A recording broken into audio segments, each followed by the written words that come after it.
My name is Brian D'Agostine. I started as a micro builder years ago when I got back into the hobby. It was great because it didn't take much money and it didn't take much room, and so I could get into that. But as I expanded, I decided that it's not just about building, but I want to see what you can do with Lego that really pushes the envelope of what Lego can do. So last year, I went all out and I built a functional dress for my wife that she wore around the convention both days, all day. Wow. No glue, no string. I didn't stitch nothing to nothing. It's all pure Lego. It's all Technic, and it's here this year, and she's going to wear it for a couple hours during the public. But so that's kind of a hard act to follow, right? Right. Wearable Lego is pretty impressive. So the next thing to consider and pushing the envelope, I don't know, a pinball machine came to mind, I don't know. And then the theme coordinator of the classic theme told us that he wanted us to make builds to mash up Fabuland and Star Wars. And I thought, what a great theme for the pinball machine. So the idea of the pinball machine, now, there's a lot of stuff going on in Technic, but this is all pure brick with just a little bit of Technic as needed.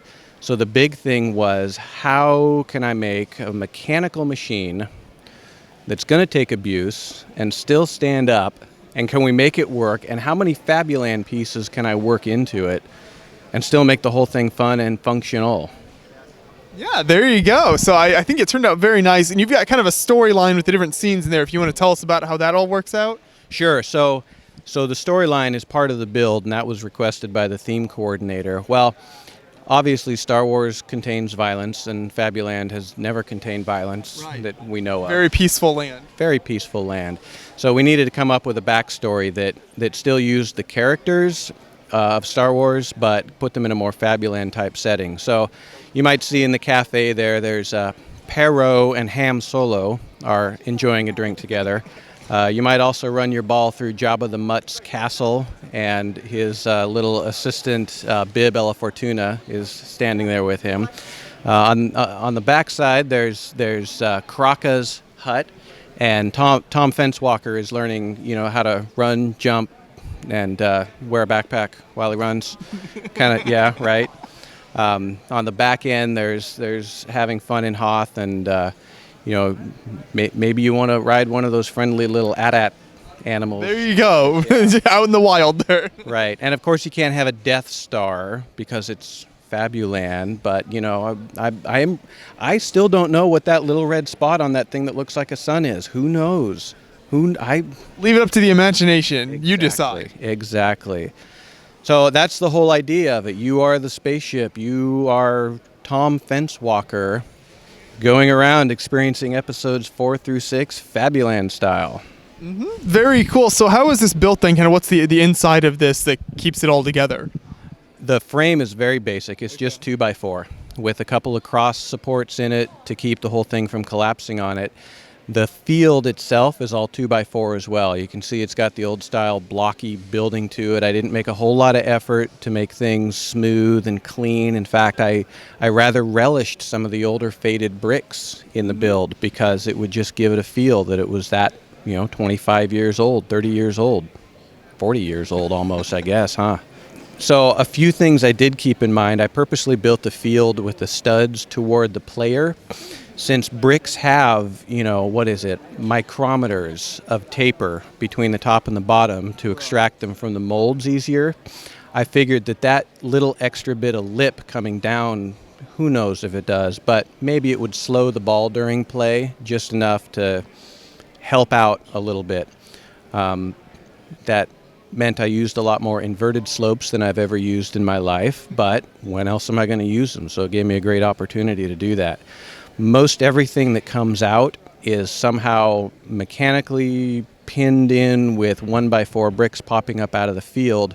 Again, there's very little Technic that actually pokes through, but there were a few cases where I thought it was absolutely necessary, and I tried not to go overboard with that. Again, it's supposed to give you the feel of something from Fabuland that Star Wars ran into. Okay, there you go. So now if we want to look at kind of the moving parts and how this works, obviously you've got the parts of a typical pinball machine here. So how do all those work? There's the plunger, and that runs by a simple rubber band. The flippers over here They run with a couple of mechanical. They still need a rubber band on there, but a couple of mechanical levers. So hopefully, when it's done, you push on it and it'll pop back on its own. But launch the ball up. It goes through the field, and I don't know if I can get it to activate, but if you can get inside the rock garden, because Fabuland's about gardening, and right? If you can get inside the rock garden, then a slug might come out and try to grab you. We don't like slugs in our gardens, do we? We don't. Especially not rock gardens.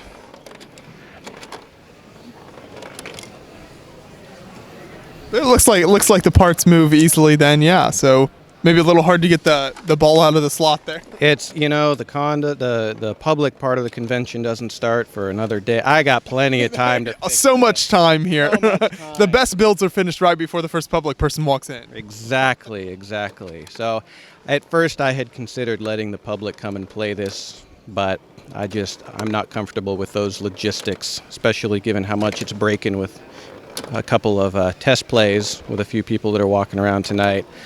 So, maybe some of the convention attendees could come and play it if they like, but maybe not ready for the public yet. That's right. There you go. Well, I might take a crack at it real quick here. I'll try this. Let's see how I can do. You can have the mic. I'll hold the mic for you. Here, hold my mic.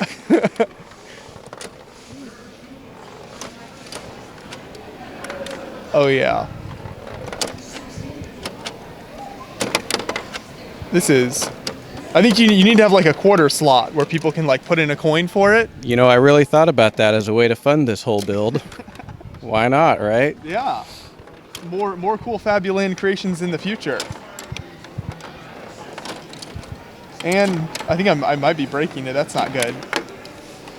It's Lego. We can rebuild it. There we go. Okay. Well, thank you very much for talking us through the build. I think it's very cool. I love how you combine the Fabuland Star Wars and made up your own storyline there as well. Right, thank you. And I like the playability of it. So that's very impressive. Hopefully we'll see more cool Fabuland builds from you in the future. Right. If not Fabuland, at least pushing the envelope. And part of the story behind the shirt is that one of my partners, Eric Mattson, in this idea of a bricks museum, Lego museum, he also built a huge window looking out onto a river, a lake and a mountain over there. Mm-hmm. So together we're both really passionate about pushing the envelope of Lego, and we look forward to doing perhaps some flash builds around the city over the next couple of years, opening a space, teaching others how to push the envelope as well. There's plenty of education around Lego, but not much of it has to do with how to build, just art, right? It's all about art, and it's all about having fun.